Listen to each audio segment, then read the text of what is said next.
أعوذ بالله من الشيطان الرجيم بسم الله الرحمن الرحيم وصلى الله على سيدنا ومولانا محمد وسلم تسليما بسم الله الرحمن الرحيم قالت سيدة آمنة بكي بنت خادم الرسول صلى الله عليه وسلم إني شاكر في كل وقت وشاعة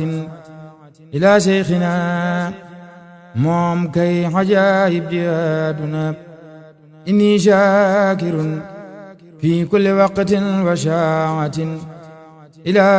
شيخنا موم كي حجائب جهادنا damay sant Cheikh Touba ki tax man ma jébbalu te moo tax ma gëm Buur Yàlla lee tax ba doy nga ma damay sant Cheikh Touba ki tax man ma jébbalu te moo tax ma gëm Buur Yàlla lee tax ba doy nga ma gërëm naa la yaa xilli wa hibbi wa cheikhina te ngoy naa ci yow man faw seereel ne doy nga ma borom Tuuba gërëm naa la yaa xilli wa hibbi wa cheikhina te ngoy naa ci yow man faw seereel ne doy nga ma asal maa la doy loo Mbàkke man doy nga rabbuna fi man doy nga xayrul xalqi saa xol bi gis nga ma aya asayida soodaani def naa la saa ndimbal te def naa la cër faw man Mbàkke doy nga ma fulal fan wi ful wërsëg wi ful ngëm gi dàq lor toxal ragg ak bekoor fi nun Mbàkke doy nga ma aya sayidi aslamtu nafsi asal bu wér fi dunya wa uxra Mbàkke seereel ne doy nga ma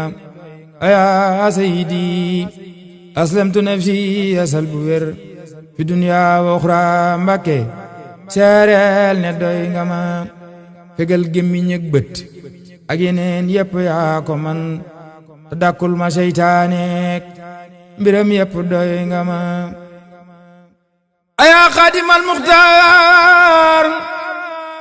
ayaa xaadimal muxtaar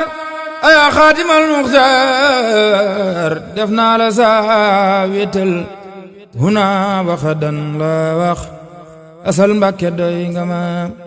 liggéeyal nga rabbul arshi loo xam ne ak bayam xajul fii fi dunya man asal Mbàkke doy nga ma bu yow mal xiyaame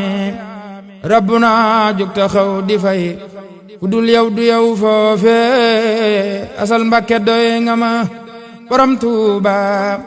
bu yow mal xiyaame rabbuna jóg taxaw di fay ku dul yow du yow foofe asal Mbàkke doy nga ma bu yow mal xiyaame rabbuna jóg taxaw di fay ku dul yow du yow foofe asal Mbàkke doy nga ma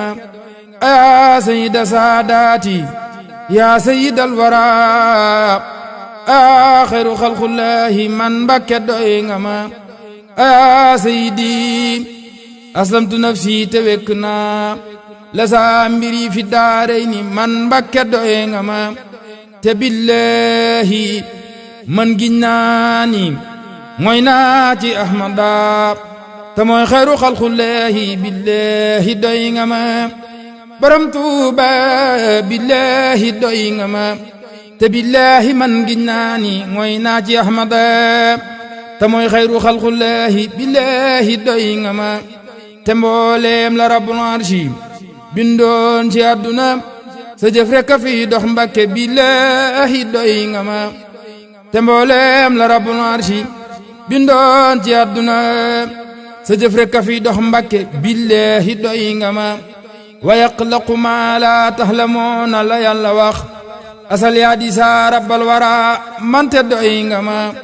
wa yawma yujaaza naasi def naa la saa ndimbal te def naa la fab cër faw bis penc doy nga ma bis penc doy nga ma wa yawma yujaaza naasi def naa la saa ndimbal te def naa la fab cër faw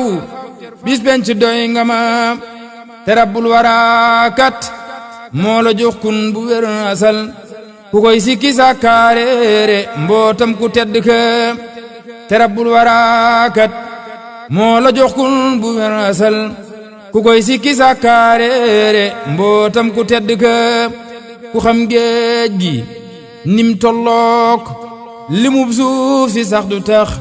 nga xam mu ku sax jagleem nga saa waaji doy nga ma borom Tuuba saa waaji doy nga ma tabaaraka rabbul arshi fiina bi seyxina defal nu ci barkeem faw ànd ak ca fiw na ma far xat mu way wi lottu naa man ci wax mbiram damay yeesalaat saangam ci sa kooti ay ngërëm te yokkal ma saaw fan far nu sottil salaamatan wa aafiyata daarayni may nu salaamatan borom Tuuba te yokkal ma saaw fan far nu sottil salaamatan wa aafiyata daarayni may nu salaamatan te yokkal ma saaw fan faw far nu sottil salaamatan wa aafiyata daarayni may nu salaamatan subhaana rabbika rabbil izzati ammaa yasifuun wa salaamun alal mursaliin walhamdulillaahi rabbil aalamiin. Barkeb Sëñ Tuubaa.